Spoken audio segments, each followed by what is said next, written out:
Hello friends, welcome to AST times channel. Friends, ఈరోజు మీ అందరికీ ఈ వీడియోలో ఇప్పుడే వచ్చినటువంటి ఒక ఫ్లాష్ ఇన్ఫర్మేషన్ అప్డేట్ గురించి చెప్పడానికే ఈ యొక్క వీడియోని అయితే చేయడం అయితే జరుగుతుందండి.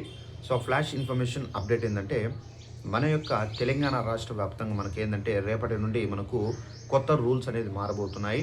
అయితే ఈ కొత్త రూల్స్ అనేవి ప్రతి ఒక్కరూ అమలు చేయాల్సి అయితే ఉంటుంది. అయితే మన యొక్క తెలంగాణ రాష్ట్ర వ్యాప్తంగా మారేటటువంటి ఆ కొత్త రూల్స్ ఏంటి, దానికి సంబంధించిన పూర్తి వివరాలు తెలియజేస్తాను.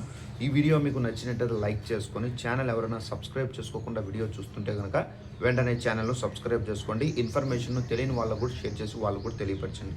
ఇక మన యొక్క దేశవ్యాప్తంగా మనకు రేపటి నుండి అయితే రూల్స్ అనేది మారబోతున్నాయి కాబట్టి అయితే మన యొక్క తెలంగాణ రాష్ట్రానికి కూడా ఇదైతే వర్తిస్తుంది.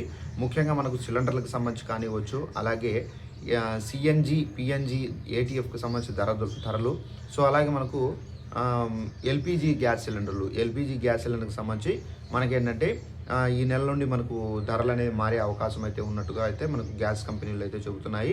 అలాగే మనకు సిఎన్జి, పిఎన్జి, ఏటీఎఫ్ ధరలు అనేవి మనకు మారబోతున్నాయి. అయితే మనకు దాదాపు 7% అయితే తగ్గించి ఇంకా సిఎన్జి, పిఎన్జి ధరలు కూడా అయితే మార్పులు అయితే కనిపించవచ్చు. ఇక మనకు పాన్ మసాలా, సిగరెట్లపై కూడా అయితే మనకు అదనపు భారం అయితే పడబోతుంది. అంటే వీటి యొక్క రేట్లు అనేవి భారీగా పెరిగే అవకాశం అయితే ఉంది. ఇక మనకు ఫాస్టాగ్ వినియోగదారులకు సంబంధించినటువంటి మార్పులు అయితే ఫిబ్రవరి 1, 2026 నుండి ఫాస్టాగ్ వినియోగదారులకు నియమాలు అయితే మారబోతున్నాయి.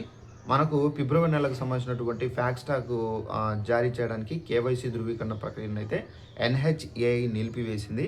ఇది గణనీయ ఉపశమనం అనేది చెప్పాలి. కొత్త నెల మనకు కాబట్టి కొత్త నెల అనగా మనకు ఫిబ్రవరి నెలలో ఇవైతే అందుబాటులో అయితే రాబోతున్నాయి. ఇక మనకు బ్యాంకులు సెలవులకు సంబంధించి కూడా అయితే మనకు దాదాపు 10 రోజులు సెలవులు అయితే ఉండబోతున్నాయి. అయితే మనకు వారపు సెలవులతో సహా ఛత్రపతి శివాజీ మహారాజ్ జయంతి వంటి సందర్భాల్లో కూడా దాదాపు 10 రోజులు సెలవులు అయితే ఇవ్వడం అయితే జరిగింది. సో ఈ విధంగా మనకైతే మార్పులు అయితే మారబోతున్నాయండి. సో ఇది మనకు దేశవ్యాప్తంగా అయితే ఉంది కాబట్టి మన యొక్క తెలంగాణ రాష్ట్రంలో కూడా ఈ మార్పులు అనేవి చోటు చేసుకోబోతున్నాయి. సో ఇదండి ఇన్ఫర్మేషన్. ఈ వీడియో నచ్చినట్టయితే లైక్ చేసుకొని ఛానల్ని సబ్స్క్రైబ్ చేసుకుని వారు వెంటనే ఛానల్లో సబ్స్క్రైబ్ చేసుకోండి. Thanks for watching this video. All the best.